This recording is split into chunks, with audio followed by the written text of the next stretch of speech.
पंचीकरण पंचीकरण ग्रंथामध्ये पान नंबर 189 189 वर 3 प्रकारची लक्षणा हा विषय बरोबर. तर विचार हा चालू आहे की श्री गुरुने शिष्याला उपदेश करून सांगितलं की बाबा रे तत् त्वम असि बरोबर महावाक्य आहे. अर्थात ते ईश्वर तत्व आणि तू जीव तत्व हे दोन नसून दोन्ही एकच आहे. परंतु यावर पूर्वपक्षाने शंका घेतली की म्हणे ईश्वराचे धर्म कोणते, माझे धर्म कोणते, दोघांच्या स्वरूपात आणि धर्मात तर अत्यंत विरोध आहे, तर दोघांचा अभेद कसा होईल हा प्रश्न. तर श्री गुरु उत्तर देतात की बाबा रे तुला ही जी शंका उत्पन्न झाली की त्याचं कारण की तू तत्पद अर्थात ईश्वर, तर ईश्वर शब्दाचा जो वाच्यार्थ आहे त्याचप्रमाणे त्वमपद म्हणजे जीव, त्वमपदाचा अर्थ जीव आहे की नाही. तर त्वमपदाचा अर्थ जो जीव, जीवपदाचा वाच्य जो जीव, या दोन्ही पदाच्या तत्पदाचा वाच्यार्थ आणि त्वमपदाचा वाच्यार्थ घेऊन अभेद करण्याचा तू विचार करतो आहे, म्हणून तुला दोघांमध्ये विरुद्धता वाटते आहे. पण श्रुतीचा अभिप्राय तत् आणि त्वम पदाच्या वाच्यार्थात अभेद सांगण्यात नाही आहे. फिर की मग तर तत्पदाचा जो वाच्यार्थ आहे त्यातील विरोधी भागाचा त्याग करून अविरोधी भागाचं ग्रहण करायचं. त्वम पदाचा जो वाच्यार्थ आहे त्याच्यातील देखील विरुद्ध अंशाचा त्याग करून अविरुद्ध अंशाचं ग्रहण करायचं. अर्थात तत्पदाचा जो लक्षार्थ चैतन, त्वम पदाचा लक्षार्थ जो चेतन, ते दोन्ही चेतन तत्व एक आहे. कुटस्थरूप साक्षीरूप ब्रह्मरूप चैतन्य, त्या दोघांमध्ये भेद नाही. दोन्हीच्या लक्षार्थात अभेद आहे हे सांगण्याचं श्रुतीचं तात्पर्य आहे आणि म्हणून विरोध नाही. परंतु हा अर्थ करण्याकरिता लक्षणा करावी लागते, कारण शक्तिवृत्तीने अर्थ घेतला जात नाही. आणि जिथं शक्तिवृत्तीने अर्थ घेत असताना अडचण येते, अर्थात शक्य अर्थ जुळत नाही, त्या ठिकाणीच काय करावी लागते, लक्षणा करावी लागते आहे की नाही. कारण लक्षणेचं बीज आहे काय, तर दोन सांगितल्या जातात, अन्वयानुपत्ती तात्पर्यानुपत्ती. तर लक्षणेचं बीज म्हणून अन्वयानुपत्ती नाही आहे तर तात्पर्यानुपत्ती आहे खऱ्या अर्थाने आहे की नाही. पण वर्षा भाषेत सांगितलं जातं की शक्यार्थ जुळत नाही म्हणून घ्यायचा काय लक्षार्थ. अर्थात वक्त्याचं तात्पर्य कशात आहे तो विचार करून त्या अर्थानुकूल त्या दृष्टिकोनातून वाक्याचा अर्थ करायचा. त्याला म्हणायचं काय लक्षणा करणं. शक्य संबंधो लक्षणा असं लक्षणाचं लक्षण केलेलं आहे. ठीक आहे. मग आता प्रश्न उपस्थित होतो की ती लक्षणा किती प्रकारची आहे, तर त्याविषयीच आता शिष्य प्रश्न करतो आहे. शिष्य म्हणतो गुरु महाराज भागत्याग लक्षणा कशाला म्हणतात व लक्षणा म्हणतात ती किती प्रकारची आहे, म्हणजे लक्षणा किती प्रकारची आहे पहिला प्रश्न. आणि ज्या भागत्याग लक्षणेला घेऊन तुम्ही जीव ब्रह्माचा अभेद सांगत आहात त्या भागत्याग लक्षणेचं स्वरूप काय आहे तेही सांगा. लक्षणेचे प्रकार किती असतात तेही सांगा. महावाक्यामध्ये म्हणजे जीव ब्रह्माचा अभेद प्रतिपादन करत असताना भागत्याग लक्षणाच का करावी, दुसरी लक्षणा का करू नये तेही सांगा. तर सर्व खुलाशेवार चर्चा सांगावी अशी प्रार्थना शिष्याने केलेली आहे. उत्तर देतात श्री गुरु. जहती अजहती जहद अजहती असे 3 प्रकार सापडलं. तर जहद अजहती शब्द आहे की नाही, त्याच्या पुढे काय असे, तर दोघांच्या मध्ये लिहा अथवा भागत्याग.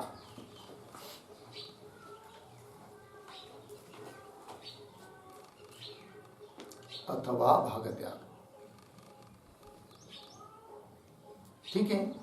तर 3 लक्षणं झाली. नंबर 1 जहती म्हणजे जहत लक्षणा, अजहती म्हणजे अजहत लक्षणा, आणि तिसरी आहे जहदाजहती अर्थात भागत्याग लक्षणा. ठीक आहे जी, 3 प्रकारची. असे 3 प्रकार लक्षणेचे आहेत बरोबर. पुढे काय आहे जिच्या. तर तिथं काय करा, आहेच्या पुढं शब्द टाका यात.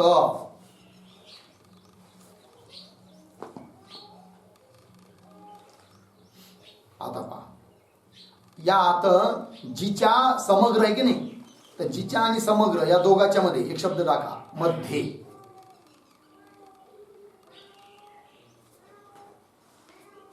झालं. पुढे काय, समग्र अर्थाचा आहे की नाही, समग्र आणि अर्थाचा या दोघांच्या मध्ये समग्र वाच्य अर्थाचा वाच्य शब्द टाका.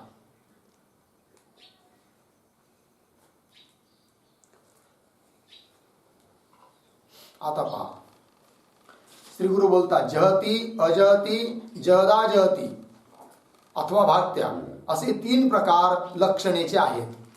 त्यापैकी आता पहिली जी लक्षण आहे जहती, तिचं काय स्वरूप, तर ते सांगतायत की यात म्हणजे 3 लक्षणेमध्ये जिच्यामध्ये समग्र वाच्यार्थाचा त्याग, वाच्यार्थ पूर्ण सोडावा लागतो. वाक्याचा जो अर्थ आहे, वरवर घेतला जाणारा अर्थ किंवा शक्तिवृत्तीने घेतला जाणारा अर्थ त्याला वाच्यार्थ म्हणतात. त्याचा काय करायचा, पूर्णपणे त्याग आणि त्याच्या संबंधीचं ग्रहण. शब्दाच्या वाच्यार्थाचा पूर्णपणे त्याग, त्याच्या संबंधीचं ग्रहण जिथं केल्या जातं त्यास जहत लक्षणा किंवा जहती लक्षणा असे म्हणतात. बघा, समग्र वाच्यार्थाचा त्याग होतो तिला जहती लक्षणा असे म्हणतात. उदाहरण, जहती लक्षणेचं उदाहरण, गंगायाम घोष हे वाक्य आहे. गंगायाम घोष प्रतिवसती पूर्ण वाक्य. तर गंगायाम सप्तमी, तर गंगेमध्ये किंवा गंगेवर घोष राहतो. घोष म्हणजे वाडा, ठीक आहे ना, किंवा झोपडी आहे असा अर्थ.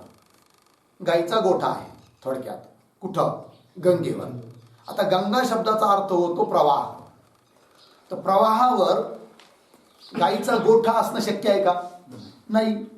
मग अर्थ कसा करायचा, तर गंगा शब्दाचा अर्थ जो प्रवाह, वाच्यार्थ प्रवाह, त्याचा त्याग आणि त्याच्या संबंधित तीराचं ग्रहण. गंगा शब्दाचा अर्थ घेतला तीर, तर गंगा शब्दाचे 2 अर्थ झाले, एक प्रवाह आणि दुसरा तीर. प्रवाह जो अर्थ आहे तो वाच्यार्थ आणि तीर तट हा जो अर्थ आहे तो लक्षार्थ. मग इथं काय झालं, वाच्यार्थाचा पूर्ण त्याग, त्याच्या संबंधीचं ग्रहण, म्हणून ही कोणती लक्षणा, जहत लक्षणा. गंगायाम घोष प्रतिवसती हे वाक्य घ्या. या वाक्याचा शब्दार्थ असा आहे की गंगेत घोष आहे. घोष शब्दाचा अर्थ गाईचा गोठा. आता या अर्थावरून पाहिले असता गंगेत म्हणजे गंगा नदीच्या प्रवाहात, गंगेत म्हणजे कुठं, गंगा नदीच्या प्रवाहावर गाईचा गोठा असणे संभवत नाही. म्हणून गंगा पदाचा अर्थ टाकून मग काय करावं लागतो, गंगा पदाचा अर्थ सोडून द्यायचा. म्हणजे कोणता अर्थ सोडायचा, प्रवाह, जो की शक्य अर्थ आहे. गंगा पदाचा अर्थ टाकून गंगा नदीच्या काठावर गाईचा गोठा आहे अशी लक्षणा करावी लागते. ठीक आहे, ही लक्षणा, ही कोणती लक्षणं झाली, जहत लक्षणा. मग का हो, इतकी सोपी लक्षण आहे जहत लक्षणा, मग हीच करू की आपण कुठं, महावाक्यामध्ये जीव ब्रह्माचा भेद सांगत असताना.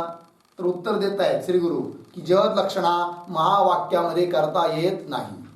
जर केली मोठा अनर्थच उत्पन्न होईल. कसं काय बरं, सांगताय स्वतः ग्रंथकार. ही लक्षणा जहती लक्षणा महावाक्या संबंधाने करणे संभवत नाही. म्हणजे महावाक्यामध्ये करता येत नाही. कारण ही जहती लक्षणा केली असता महावाक्याच्या पदाच्या समग्र वाच्यार्थाचा त्याग होईल. कारण जहती लक्षण स्वरूप सांगितलं होतं काय, पदाच्या पूर्ण वाच्यार्थाचा त्याग आणि त्याच्या संबंधीचं ग्रहण. मग इथं तत्त्वम असी महावाक्य आहे.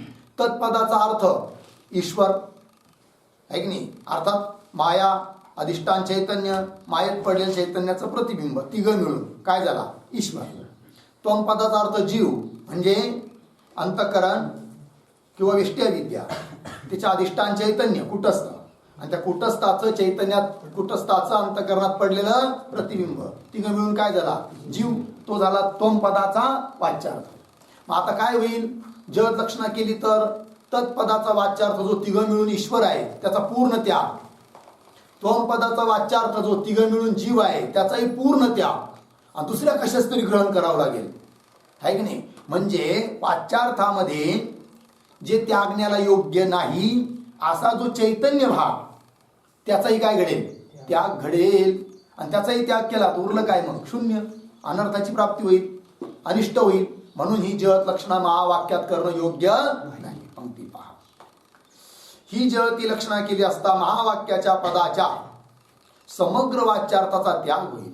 म्हणजे महावाक्याने जाणण्यास योग्य असे जे शुद्ध चैतन्य, महावाक्याच्या माध्यमातून जाणण्याला योग्य कोण आहे, शुद्ध चैतन्य, त्याचाही त्याग होईल. हा महान अनर्थ होईल. बरोबर. आणि सिद्धांतात तर पदाच्या वाच्यार्थ रूप एका अंशाला टाकून, सिद्धांतात काय सांगतो की तत्पदाचा जो वाच्यार्थ आहे त्याचा एक भाग टाका, एक भागाचं ग्रहण करा. त्वम पदाचा जो अर्थ आहे त्याचा एक भाग टाका, एक भाग ग्रहण करा, असं करायचंय आपल्याला. आणि ते तर जहत लक्षणेने करता येत नाही. चला, हा महान अनर्थ होईल. आणि सिद्धांतात तर पदाच्या वाच्यार्थ रूप एका अंशाला टाकून लक्षार्थ रूप एका अंशाचे ग्रहण करावयाचे आहे.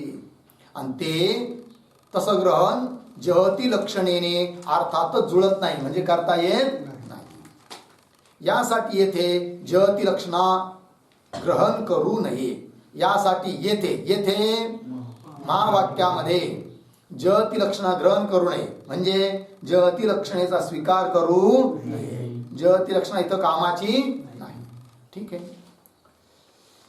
तिच्याच उलट, आता म्हणे मग जाऊ द्या, जहती लक्षणा करता येत नाही तर द्या सोडून तिचा विषय, दुसरी करू. मग कोणती, अजहती लक्षणा. ठीक आहे ना.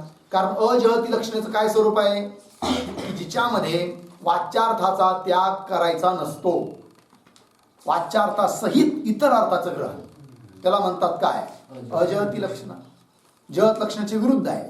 जहत लक्षणेत काय, वाच्यार्थाचा त्याग, तत्संबंधी ग्रहण. इथं वाच्यार्थाचा त्याग नाहीये, तो पण घ्यायचा आणि त्याच्या संबंधीचं ग्रहण. ठीक आहे. पाहता पुढे, तिच्याच उलट दुसरी अजहती म्हणून लक्षणा आहे. कोणती लक्षणा, अजहती म्हणजे अजहत लक्षणा. पुढे पहा, तिच्यात सर्वच अर्थाचे, सापडलं का, सर्वच पुढे काय अर्थाचे ना, त्याच्यामध्ये लिहा वाच्य. तिच्यात सर्वच वाच्यार्थाचे ग्रहण, सापडलं. ग्रहणच्या पुढे काय होते, तर ग्रहण आणि होते याच्यामध्ये 2-3 शब्द लिहा. तथा वाच्यार्थ संबंधीचे ग्रहण होते. वाच्यार्थ संबंधीचे ग्रहण, बस एवढं लिहायचं. होती छापेला आहे. आता पुन्हा वाक्य वाचतो, मागचं वाक्य. तिच्याच उलट दुसरी अजहती म्हणून लक्षणा आहे. बरोबर. तिच्यात सर्वच वाच्यार्थाचे ग्रहण, वाच्यार्थ पूर्ण घ्यायचा असतो आणि नुसतं वाच्यार्थच नाही, तथा त्याचप्रमाणे वाच्यार्थ संबंधीचे ग्रहण होते. म्हणजे वाच्यार्थ पण घ्यायचा आणि वाच्यार्थाच्या संबंधी पण अर्थ घ्यायचा. तिला म्हणतात लक्षणा कोणती, अजहती लक्षणा होते. कशाचाही त्याग होत नाही, म्हणजे वाच्यार्थाचा सुद्धा त्याग होत नाही. उदाहरण, अजहती लक्षणेचं उदाहरण दिलं जाऊ राहिलं. उदाहरण आहे शोणो धावती. बरोबर. म्हणजे तांबडा धावतो. शोणो धावतीचा अर्थ काय, तांबडा धावतो. आता तांबडा धावतो या वाक्यात तांबडा शब्दाचा अर्थ काय, तांबडा रंग. तर रंग धावतो का, रंग हा गुण आहे, गुणात क्रिया होत नसते. आणि इथं तर सांगू राहिले की धावतो म्हणून क्रिया, धावण्याची क्रिया. मग हे कसं काय बा, तर इथं लक्षणा करावी लागते. तांबडा शब्दाचा अर्थ तांबडा रंग, बरोबर, तोही घ्यायचा, तो सोडायचा नाही. आणि त्या रंगाच्या संबंधी कोण, घोडा, तो घ्यायचा. म्हणजे तांबडा घोडा धावतो असा ह्या वाक्याचा काय आहे अर्थ. बघा, शोणो धावती म्हणजे तांबडा धावतो, पण या ज्या अर्थी तांबडा म्हणजे तांबडा असा जो रंग, त्याचे धावणे संभवत नाही, पळू शकत नाही नसता रंग. जर नुसता रंग पळाला असता तर घोडा बांधून ठेवला तरी त्याचा लाल रंग पळत सुटला असता, आहे की नाही. पण असं घडत नाही. चला, असा जो रंग त्याचे धावणे संभवत नाही, त्या अर्थी तांबडा रंग ज्याचा आहे असा एखादा घोड्यासारखा प्राणी धावतो आहे, घोडा म्हणा किंवा घोड्यासारखा कोणी प्राणी म्हणा धावतो आहे, असा त्या वाक्याचा काय होतो अर्थ. कोणत्या वाक्याचा? तांबडा शोनो धावती, तांबडा धावतो. घोड्यासारखा प्राणी धावतो आहे असे होते. म्हणजे तांबडा रंग व तांबडा रंग ज्याचा आहे असा घोडा इत्यादी सर्वांचे ग्रहण होते. मग इथं बघा वाच्यार्थ पण घेतला तांबडा रंग आणि त्याच्या संबंधी दुसरा घोडा तोही घेतला. म्हणून ही कोणती लक्षणा? अजहती लक्षण आहे. ही दृष्टांताने निरूपित अजहती लक्षणा ही महावाक्याच्या ठिकाणी संभवत नाही. शोणो धावती या दृष्टांताने निरूपित जिचं निरूपण केलं, प्रतिपादन केलं, अशी जी अजहती लक्षणा ती देखील महावाक्यामध्ये जमत नाही, महावाक्याच्या ठिकाणी संभवत नाही. कारण तिच्या तिच्या अजहती लक्षणेच्या योगाने निमित्ताने, कारण तिच्या योगाने वाच्यार्थ व दुसरा काही अधिक अर्थ या दोहोची ग्रहण होते. वाच्यार्थ पण घेतला जातो आणि वाच्यार्थाच्या संबंधी इतर अर्थही ग्रहण केल्या जातो. दुसरा काही अधिक अर्थ या दोहोची ग्रहण होते. परंतु महावाक्यात तर त्वम पदाच्या वाच्यार्थाचा त्याग करून केवळ लक्षार्थाचेच ग्रहण करावयाचे आहे. पण आपल्याला तर महावाक्यामध्ये, तत्त्वमसी या महावाक्यामध्ये तत्पदाचा वाच्यार्थ पूर्ण घ्यायचा नाही आहे, त्वम पदाचा वाच्यार्थ पूर्ण घ्यायचा नाही आहे. कारण दोन्ही वाच्यार्थामध्ये अत्यंत विरोध आहे. मग घ्यायचं काय आपल्याला? तर तत्पदाच्या वाच्यार्थातील काही भागाचा त्याग करून काही भाग घ्यायचा आहे. त्वम पदाच्या वाच्यार्थातील काही भाग म्हणजे विरोधी भागाचा त्याग करून अविरोधी भागाचं ग्रहण करणं आहे. आणि असं करणं तर जहती लक्षणेत घडत नाही, अजहती लक्षणेत घडत नाही. याकरिता तिसरीच लक्षणा करावी लागते आणि त्या तिसऱ्या लक्षणाचं नाव आहे कोणती? जहदाजहती, अर्थात भाग त्याग लक्षण. ठीक आहे, चला. परंतु महावाक्यात तर तत्त्वम पदाच्या वाच्यार्थाचा त्याग करून केवळ लक्षार्थाचेच ग्रहण करावयाचे आहे. म्हणून महावाक्यात सापडलं, महावाक्यात पुढं काय? जहती लक्षणेचेच असं लिहिलंय की नाही? तर तिथं जहती शब्द खोडा आणि जहदा जहती टाका.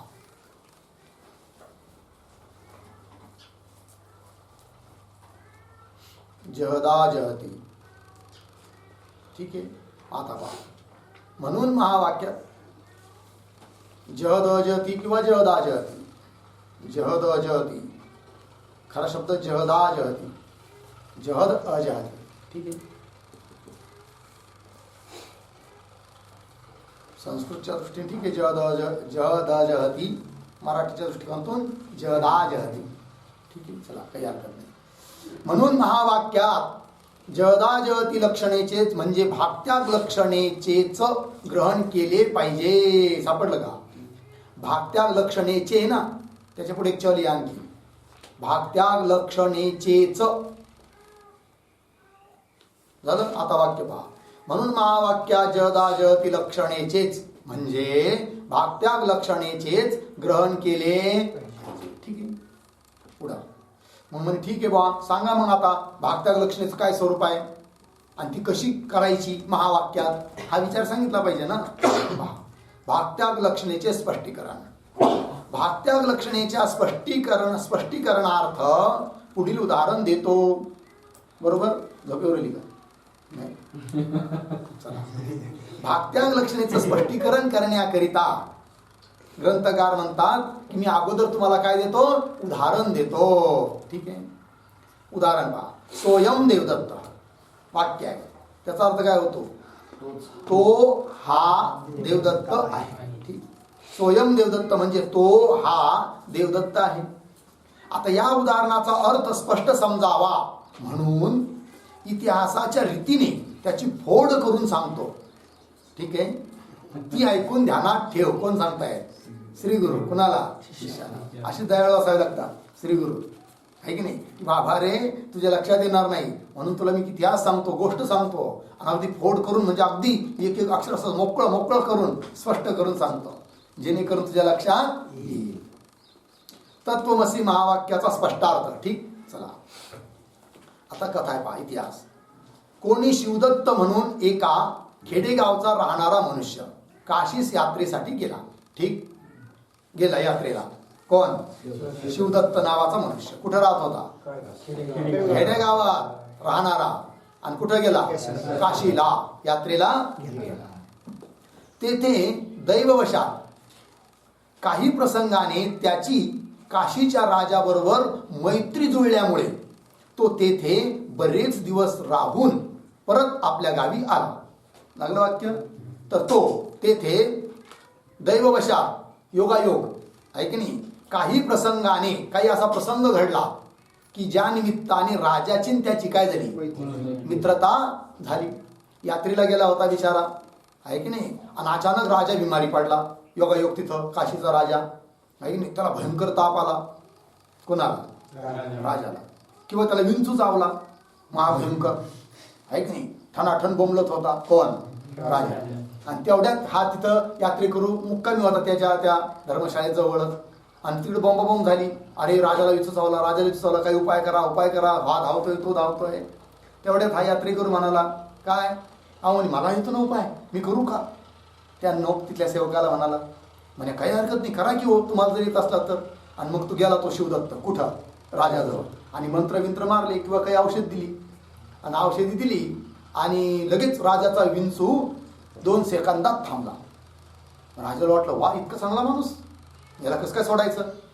मग दुसऱ्या दिवशी पुन्हा लगेच बोलवून घेतलं, त्याचा सत्कार केला आणि सांगितलं, शिवदत्तजी काय करणार एवढं लवकर जाऊन गावी? तरी उन्हाळ्याचे दिवस आहे, पाऊस पडायला लय वेळ बाकी, अजून शेती वगैरे कामं करायला, जरा थांबा आमच्या इथं महिना 2 महिने. मग थांबला तो. मग दोघांचं रोज गप्पा उठणं बसणं व्हायचं. चांगली मित्रता जुळली. कुणाची? राजाची आणि शिवदत्ताची. कारण त्याने काय केलं? विंचू उतरवला होता. विंचू उतरवण्याचे अनेक उपाय आहे. एक उपाय सांगू? सहज आलो बघत म्हणून सांगतो, आहे की नाही. अत्यंत सोपा उपाय आहे. 2 सेकंदाच्या आत विंचू उतरतो. कसाही विंचू असू द्या. आणि शेकडो प्रयोग केलेले आहेत. काय करायचं? शुद्ध पाणी घ्यायचं. 75 ग्रॅम. किती? 75 ग्रॅम शुद्ध पाणी घ्यायचं. बरोबर. त्यामध्ये 15 ग्रॅम सेंदा मीठ कालवायचं. सेंदा नमक. झालं? चांगलं मस्त हलवून झालं, एकत्र झालं, आहे की नाही. आणि कशाने तरी गाळून ते एका बाटलीत भरून ठेवायचं. तुमचं औषध तयार आहे. जर कुणाला विंचू चावला तर त्या पेशंटला झोपवायचं. त्याच्या डोळ्यात ते औषध 2-2, 3-3 थेंब टाकायचे. 1 सेकंदाच्या आत विंचू भर पळून जातो. हा, अजिबात त्याला त्रास होत नाही. कळलं? रडत येणारा माणूस हसत जातो. किती सोपा उपाय बघा. आणि पावसाळ्याच्या सुरुवातीला हे करून ठेवायचं. मग पावसाळा सुरू झाला की शेतात काम करणाऱ्या लोकांना ते प्रसंग येतातच. मग कितीतरी लोक यायचे, बरं होऊन जायचे. झालं? चला. पण हा उपाय पेशंटला सांगू नका, तर श्रद्धा बसत नसते. त्याला असं वाटलं पाहिजे काहीतरी विशेष औषध आहे. म्हणून पूर्वीचे वैद्य लोक हे उपाय सांगत नाही असे छोटे मोठे. कळलं की? हा, न सांगण्याचं कारण हेच होतं. उपाय साधा असायचा, पण त्यांना वाटतं यांना कुठं बरं होत असतं का, आहे की नाही. मग विश्वास बसत नाही. आणि विश्वास हा फार महत्वाचा आहे. डॉक्टरने तुम्हाला नुसतं सलाईनच्या द्वारे पाणी जरी दिलं, साधं पाणी, तरी असं वाटतं हा माझा अशक्तपणा केला, मी सलाईन घेऊन आलो. कळलं की नाही? चला. पण हा उपाय रामबाण उपाय, ठीक आहे, करून पहा. असे छोटे छोटे उपाय असतात. उदाहरणार्थ गाडी लागते एखाद्याला, बस लागते, प्रवासामध्ये उलट्या होतात, चक्कर येतात, गाडी लागते ना. मग त्याच्या आजकाल मेडिकलमध्ये गोळ्या पण भेटतात. अर्धा तास अगोदर गोळी घ्यावी लागते. पण तो एक समजा मेडिकल उपाय झाला. गावठी उपाय, सर्व ठिकाणी उपलब्ध असणारा उपाय काय माहिती? रोईचं पान. रोई माहिती का? रोई म्हणतात, रोईटी म्हणतात, कोणी रोई म्हणतं, रूट म्हणतात, आहे की नाही. तिचे फुलं आपले हार करून शनिवारी दिवशी मारुतीला राहायला वाहतात, आहे की नाही. तर असे प्रत्येक रोडला येते बिचारी. तिची 1-2 पानं, 1 पान तोडून आणायचं, कुठेही अंगाला चिटकून, असं कपड्याच्या वरून नाही, अंगाला चिटकून, चमड्याला चिटकून, मग वरून कपडा बांधायचा आणि खुशाल प्रवास करायचा. तुम्हाला मळमळ होणार नाही, चक्कर येणार नाही, गाडी लागणार नाही, काही होणार नाही. किती सोपा उपाय. चला. तर काय चाललं? राजाचा इच्छू उतरला की नाही उतरला? हा मग चला काशीस यात्रेसाठी गेला.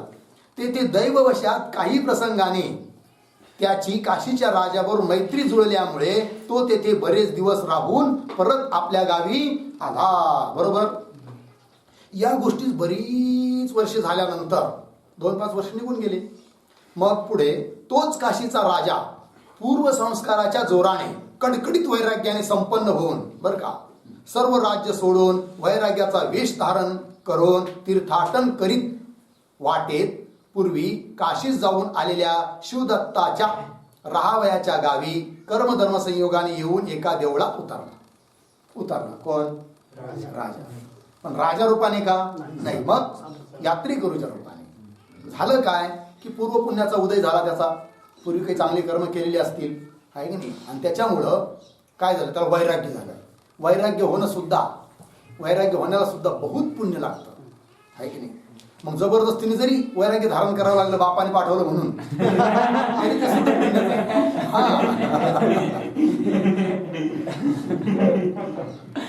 कळलं की नाही. हा, पण एखाद्याचं लयच पाप उतू आलं तर आई बापाने पाठवलं तरी वापसच पळतो.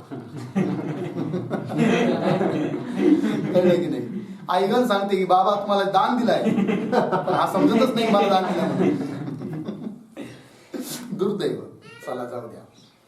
तर या गोष्टीत बरेच वर्ष झाल्यानंतर तोच काशीचा राजा सापडलं का, पूर्व संस्काराच्या जोराने, म्हणजे पूर्व पुण्याचा उदय झाल्यामुळे कडकडीत वैराग्याने संपन्न होऊन, वैराग्य झालं पण नुसतं साधं वैराग्य नाही झालं, कसं, कडकडीत वैराग्य. आणि कडकडीत वैराग्य असेल, ध्यान द्या, जाय बाबा तिकडे, पूर्व पुण्याचा उदय झालाय त्याचा, म्हणून त्यालाही वाटतं पाठ ऐकायला यावं किल्ल्याला. काढून मांजर धरवलं. तर पूर्व संस्काराच्या जोराने कडकडीत वैराग्य, हा हे सांगत होतो मी, एक मंद वैराग्य आहे आणि कडकडीत वैराग्य आहे. मंद, जगामध्ये जास्त दुःखी लोक कोणी माहिती का, मंद वैराग्यवाले. जे अत्यंत भोगासक्त आहे ना, त्यांना काही नाही त्याच वाटत, रडतात पडतात सारं करतात, त्यांना काही नाही. हा, आणि जे तीव्र वैराग्यवाले ते तर तिकडे पडतच नाही संसाराकडं, त्यांनाही दुःख होण्याचा प्रश्न नाही आहे. पण जे मध्येच आहे, संसार सोडू बी वाटत नाही आणि करू बी वाटत नाही, करायला जावं तरी दुःख आहे, नको वाटतं, सोडून द्यावं सुटत बी नाही. असे जे लोक आहे मंद वैरागी त्याला म्हणतात, ते सर्वात जास्त दुःखी आहे. कळलं की नाही. भरपूर भेटतात असे, बाबा तुम्ही लय सुखी, आम्हाला घेऊन चला की मग सरा एवढं पेरलं मग घेतो. कशाचं पेरल्यावर चला. तर राजाला वैराग्य झालं कसं, कडकडीत. तीव्र म्हणजेच कडकडीत. पूर्व संस्काराच्या जोराने कडकडीत वैराग्याने संपन्न होऊन म्हणजे युक्त होऊन सर्व राज्य सोडून दिलं. महाराज, राज्य सोडून देणं म्हणजे सोपी गोष्ट आहे का, आहे की नाही. सहसा कोणी सोडत नाही, 1 रुपया कोणी सोडत नाही कोणाला. आणि त्याने काय केलंय, राज्य सोडून दिलंय, राज्यावर लाथ मारली. सर्व राज्य सोडून वैराग्याचा वेश धारण करून, आणि वैराग्याचा काय केला, वेश धारण केला आहे. म्हणजे त्याचे भरभरीत जरी जी वस्त्र होते भारी ते टोप अलंकार सोन्याचे, ते सारे त्याने सोडून दिले, आहे की नाही. आणि एकदम साधारण कपडे घातले. त्याला म्हणायचं काय, वैराग्याचा वेश धारण करणे. वैराग्याचा वेश धारण करून तीर्थाटन करीत निघाला, तीर्थयात्रा करण्याकरिता, चारिधाम करायचे म्हणून चालला. आता काशीवरून कुठं, रामेश्वरला, दक्षिणेत ना रामेश्वर, चारिधाम. तर मध्येच एक गाव लागलं, आणि ते गाव नेमकं होतं कुणाचं, त्या शिवदत्ताचं. पण याला माहित नव्हतं राजाला की शिवदत्ताचं गाव आहे म्हणून. योगायोग रात्रीचा मुक्काम तिथं पडला मंदिरामध्ये. आणि काय दैवयोग की तो शिवदत्त सुद्धा संध्याकाळच्या वेळेस त्या मंदिरात दर्शनाला रोजच्या प्रमाणे आला, आणि दोघांची नजरानजर झाली. आता पहा, वैराग्याचा वेश धारण करून तीर्थाटन करीत वाटेत, बरोबर, वाटेत म्हणजे रस्त्याने जात असता पूर्वी काशीस जाऊन आलेला कोण, शिवदत्त. त्या शिवदत्ताच्या राहावयाच्या गावी कर्मधर्म संयोगाने येऊन एका देवळात उतरला. म्हणजे एका देवळात त्याने मुक्काम ठोकला. त्याच वेळी शिवदत्तही नित्यनेमाप्रमाणे, त्याचा नित्यनेमच होता शिवदत्ताचा मंदिरात जाऊन दर्शन घेण्याचा. त्याच वेळी शिवदत्तही नित्यनेमाप्रमाणे त्याच देवळात दर्शनासाठी म्हणून गेला. बरोबर. तो सहजगत्या त्याची नजर त्या काशीहून आलेल्या विरक्त राजाकडे गेली. कुणाची नजर गेली? शिवदत्ताची नजर पडली कुणावर? त्या राजावर, म्हणजे त्या यात्रेकरूवर. विरक्त राजाकडे गेली. तेव्हा त्याने आपल्याशीच विचार केला अगोदर, अरे इथं तोच वाटतो ना. पुन्हा त्याच्याकडे पाहतोय, पुन्हा विचार करतोय, त्याच्याकडे पाहतोय, विचार करतोय, हा तर तोच वाटतोय. पण त्याचं वैभव, त्याची ती स्थिती, आणि हे कसं काय असं बुवा म्हणायची हिंमत पण होईना. कोणाला? शिवदत्ताला. तू राजा आहे म्हणून पाहू राहिला, विचार करू राहिला. तेव्हा त्याने आपल्याशीच विचार केला की कित्येक वर्षापूर्वी काशीस मी जो राजा पाहिला तो हा असावा असे वाटते. तोच हा राजा असावा असं त्याला वाटू लागला. परंतु पुन्हा त्याच्या मनात संशय आला. की काय संशय आला? की हा तो काशीचा राजा कसा असू शकेल? तो राजा कुठं, हा यात्रेकरू कुठं, तो हा कसं काय असेल बुवा असं त्याला संशय वाटू लागला. कुणाला? शिवदत्ताला. कारण तो तर महासमर्थ, कारण तो राजा महासमर्थ, हुकुम बजावणारा, आदेश सोडणारा, सत्ताधीश, त्याच्या हातात सत्ता, पुन्हा अपराध्यास शिक्षा करण्यास व योग्य माणसास जहागीर म्हणजे बक्षीस वगैरे देण्यास, धान्य इत्यादी देण्यास स्वतंत्र. कोण? राजा. म्हणजे राजाचे धर्म, त्याचे विरुद्ध धर्म आहे. कुणाचे? आता या वाटसरूचे, यात्रेकरूचे, आहे की नाही? हा काय नाही आहे, हुकुम करणारा नाही आहे, सत्ताधीश नाही आहे, अपराध्याला शिक्षा देणारा नाही आहे. कोण? वाटसरू, आहे की नाही? यात्रेकरू, आहे की नाही? पाहता तो तर महासमर्थ, हुकुम बजावणारा, सत्ताधीश, अपराध्यास शिक्षा करण्यास व योग्य माणसास जहागीर, धान्य, जहागीर देण्याची पद्धत होती पहिली. 4 गाव जहागीर, 10 गाव जहागीर, म्हणजे ते त्यासाठी सुपूर्त करायचे, त्याला बक्षीस म्हणून द्यायचे. धान्य इत्यादी देण्यास स्वतंत्र. शिवाय काशी सारख्या पवित्र देशात राहणारा. कोण? तो राजा. इतके असून त्यास मी जेव्हा पाहिले होते तेव्हाच्या त्याच्या लक्षणापैकी एक सुद्धा याच्यात दिसत नाही. कारण त्याची भारी वस्त्र, महासमर्थता, शासन कर्तृत्व, कोणतेच धर्म याच्या ठिकाणी दिसत नाही. टोप, मुकुट, लवाजमा, नोकर चाकर काहीच याच्या ठिकाणी दिसत नाही. उलट हा तर बाह्य रूपावरून एखादा असमर्थ. कसा विचारा? बाह्य रूपावरून वाटतोय असमर्थ आहे, पराधीन आहे, भिक्षुक आहे. पराधीन, कोणी दिलं खायला तर खाणार, मी तो उपाशी राहणार. पराधीन, पुन्हा भिक्षुक, भिक्षा मागणारा असावा. व म्हणूनच ह्यावेळी ह्या देशात आलेला दिसतो आहे. साधारण मनुष्य आहे, आला बिचारा. तर मग हा मनुष्य तो काशीचा राजा असे कसे म्हणता येईल असा त्याला संशय उत्पन्न होऊ लागला. की तो काशीचा राजा हा भिक्षुक कसा असू शकेल? पण दिसतो तर तसाच. अशी त्याला एकदा भ्रांती उत्पन्न व्हावी. म्हणजे एकदा भ्रम होतो, पुन्हा विचार करतो, नाही तोच असावा. कसं काय असेल होतो? नाही तो नाही आहे, नाही पण तसंच वाटतं ना, असं त्याला काय होऊ लागलं? द्विधा. ठीक आहे. त्याला एकदा भ्रांती उत्पन्न व्हावी, तरी पण तोच हा राजा असे त्यास फिरून एकदा वाटावं. म्हणजे पुन्हा पुन्हा तसं वाटावं, पुन्हा भ्रम व्हावा, पुन्हा वाटावं, पुन्हा भ्रम व्हावा. अशा रीतीने तो अगदी गोंधळून गेला. कोण? शिवदत्त. तेव्हा पुन्हा एकदा विचार करून त्याच्या शरीराची चिन्हे तो तपासू लागला. जवळ जाऊन बसला, गप्पा मारीत पाहायला लागला. हा, त्या राजाच्या इथं काय होतं गड्या? मांस होता, हाय त्याच्याकडे. हा तसं दिसतं इथं, आहे की नाही? त्या राजाला असं होतं, काहीतरी असे तीळ वगैरे चिन्ह काय असं, त्याचं बोट तुटेल होतं. अरे याचं बोट तुटेल, ते दिसतो गड्या, असं त्याला वाटायला लागलं हळूहळू. ठीक, चिन्हे तो तपासू लागला. ती तपासता तपासता, आहे की नाही, तोच हा राजा अशी पुन्हा एक वेळ बहुतेक त्याच्या मनाची खात्री झाली. म्हणून तो त्या विरक्त मनुष्याबरोबर इकडल्या तिकडल्या गोष्टी सांगू लागला, गप्पा करू लागला. ठीक आहे ना? मग आता एकदम थोडी काही बोलता येणार आहे की तोच तू म्हणून गप्पा मारू लागला. त्यावेळच्या त्याच्या भाषणात निघालेल्या मुद्द्याच्या खुणावरून, म्हणजे त्याच्या बोलण्यावरून सुद्धा त्याला आता शिवदत्ताला वाटायला लागलं की नाही, हा काय आहे? तोच राजा आहे. कारण सहजच मागच्या आठवणी गप्पा निघणारच ना, आहे की नाही? त्यावेळेच्या त्याच्या भाषणात निघालेल्या मुद्द्यांच्या खुणावरून, चिन्हावरून, खुणावरून म्हणजे चिन्हावरून, व राजा अर्धविराम, राजाचे नंतर, ठीक आहे, निघालेल्या मुद्द्याच्या खुणावरून व राजा पुढे काशी पाहून आलेल्या गावातल्या इतर माणसाशी बोलता बोलता, है की नाही, तो राजा इतर माणसाबरोबर पुन्हा बोलू लागला. इतर माणसं म्हणजे कोण? आणखीनही जे यात्रेकरू त्या गावचे काशी करून आले होते त्या लोकांबरोबर, पुन्हा दर्शनाला आले लोक, मग त्या इतर लोकांबरोबर सुद्धा बोलू लागला. कोण? राजा. ठीक आहे. राजा काशी पाहून आलेल्या गावातल्या इतर माणसाशी बोलता बोलता त्याच्या तोंडून ज्या काही खुणीच्या गोष्टी निघाल्या आहे की नाही, काही अशा गोष्टी निघू लागल्या आहे की शब्दवाक्य निघू लागले की त्यावरूनही आहे ना, ज्या काशीच्या राजास आपण पूर्वी काशीत पाहिले होते तोच हा, अशी त्याने आपल्या मनाची अगदी पक्की खात्री करून घेतली. कोणी? शिवदत्त. अशी त्याने शिवदत्ताने आपल्या मनाची अगदी म्हणजे निश्चित रूपाने पक्की खात्री करून घेतली की तोच हा राजा आहे. आता या गोष्टीचे तात्पर्य असे आहे, गोष्ट संपली. तर आता पहा वाक्य काय? तो हा राजा, हे वाक्य आहे स्वयंदेव दत्ताप्रमाणे.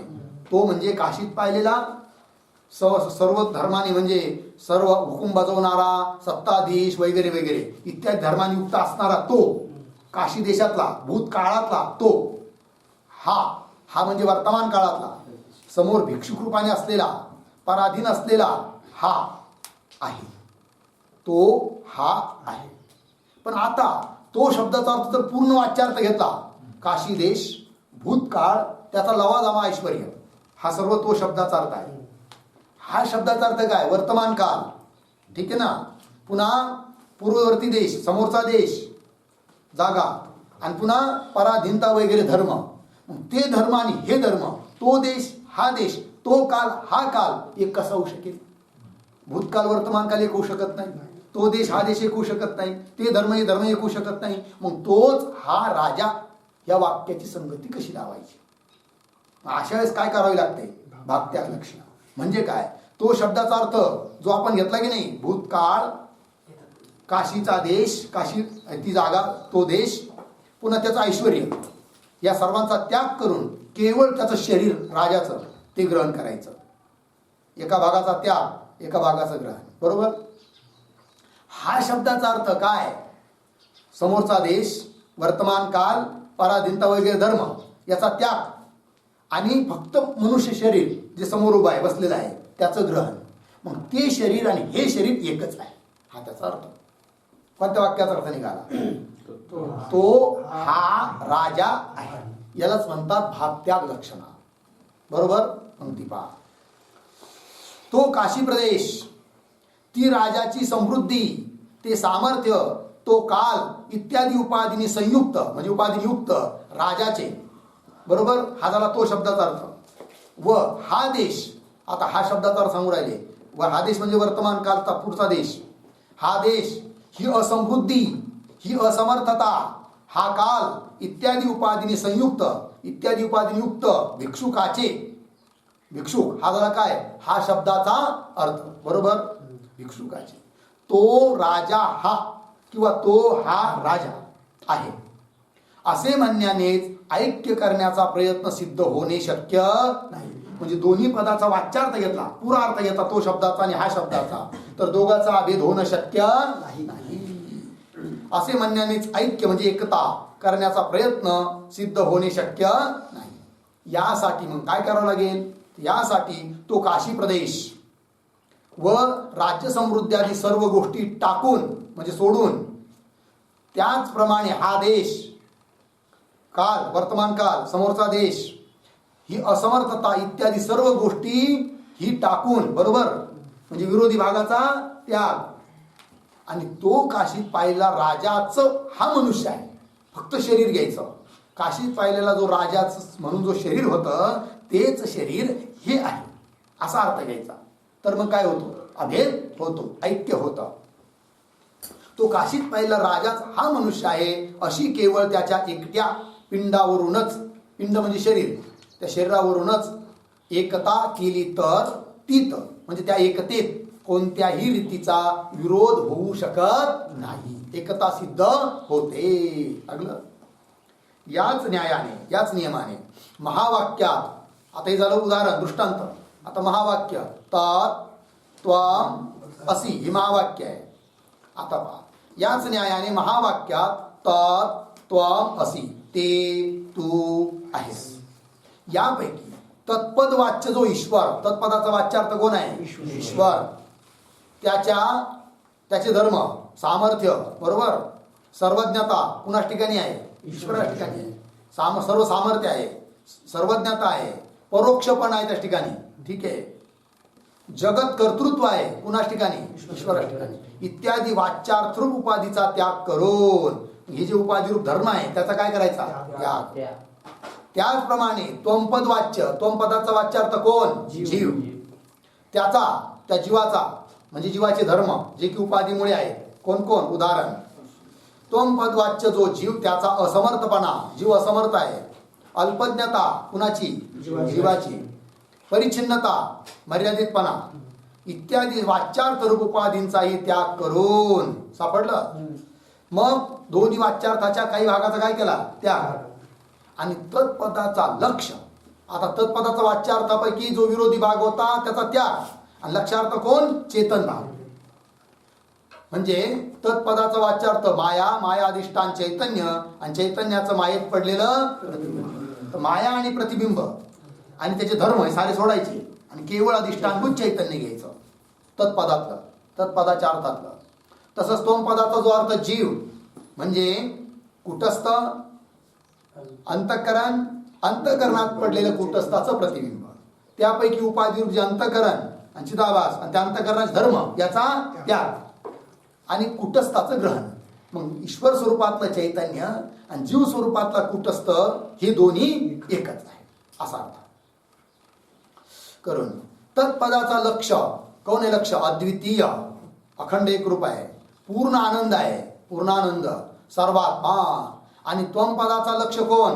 कुटस्थ, साक्षी, असंग, संगरहित, सच्चिदानंद. या दोघांची एकता असी पदाने केली. असी पद, तत् त्वम असी, असी म्हणजे आहेस. दोन असी पदाने एकता केली, पण कुणाची? दोन्ही पदाच्या लक्षार्थाची, वाच्यार्थाची नाही. सच्चिदानंद या दोघांची एकता असी पदाने केली तर कोणत्याही प्रकारचा बाध येत नाही, कुठली अडचण येत नाही. पूर्वपक्षी म्हटला होता की नाही, दोघांच्या धर्मात तर अत्यंत विरुद्धता आहे, कशी काय एकता? तर आता सांगितलं समजावून श्रीगुरूने शिष्याला की अशा रीतीने जर एकता केली तर कुठली बाध येत नाही, अडचण येत नाही, प्रतिबंध ठरत नाही, कोणत्याही प्रकारचा बाध येत नाही. परंतु वाच्यार्थोपाधी घेऊन म्हणजे वाच्यार्थामध्ये जो उपाधी भाग ती जर तशीच घेतली तर मात्र दोघांची विरुद्धता असल्यामुळे एकता होऊ शकत नाही. परंतु वाच्यार्थोपाधी घेऊन एकता करण्याचा प्रयत्न केला तर मात्र बाध येतो. बाध येतो म्हणजे अडचण येते, अर्थात एकता होऊ शकत नाही, कारण विरुद्ध अर्थ असल्यामुळे. दोन्ही पदाचा अर्थ कसा आहे? वाच्यार्थ. तत्पदाचा वाच्यार्थ आणि त्वंपदाचा वाच्यार्थ अत्यंत विरुद्ध आहे, एकता होऊ शकत नाही. यासाठी त्या वाच्यार्थास टाकून देऊन, वाच्यार्थामधील विरोधी भागाला टाकून देऊन लक्षार्थात ब्रह्म आणि आत्मा यांचा अभेद समजावा.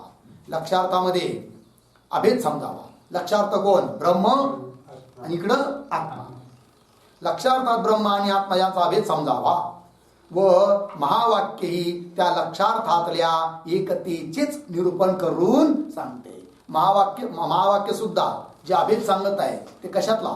लक्षार्थामध्ये अभेद सांगत आहे, वाच्यार्थामध्ये नाही. महावाक्यही त्या लक्षार्थातल्या एकतेचेच निरूपण करून सांगते. लागला अर्थ? चला पुढे दृष्टांत दुसरा. एक दृष्टांत झाला, आणखीन एक दृष्टांत देऊन सांगतात. कशा करता? तत्त्वमसी या महावाक्यामध्ये लक्षणा करून अभेदबोध कसा होतो हे समजावून सांगण्याकरिता आणखीन एक दृष्टांत छोटासा आहे, घेऊया. भात गोटे उखळीत घालून कांडून, सापडलं का? भात गोटे. भात गोटे म्हणजे काय? भात गोटे म्हणजे साळ. भात गोटे शब्दाचा अर्थ काय घ्यायचा? साळ. साळ म्हणजे नुसते तांदूळ नाही, त्याच्या वरच्या टरफला सहित तांदूळ, त्याला म्हणतात साळ. साळ, साळणी आहे की नाही? वेगवेगळ्या भाषेत भागातले शब्द आहेत. तसं भात गोटे. ठीक आहे जी. भात गोटे घेतले, उखळीत घालून, उखळामध्ये घालून, कांडून म्हणजे कुटून, त्यातील तूस, तूस म्हणजे भुसा, टरफलावर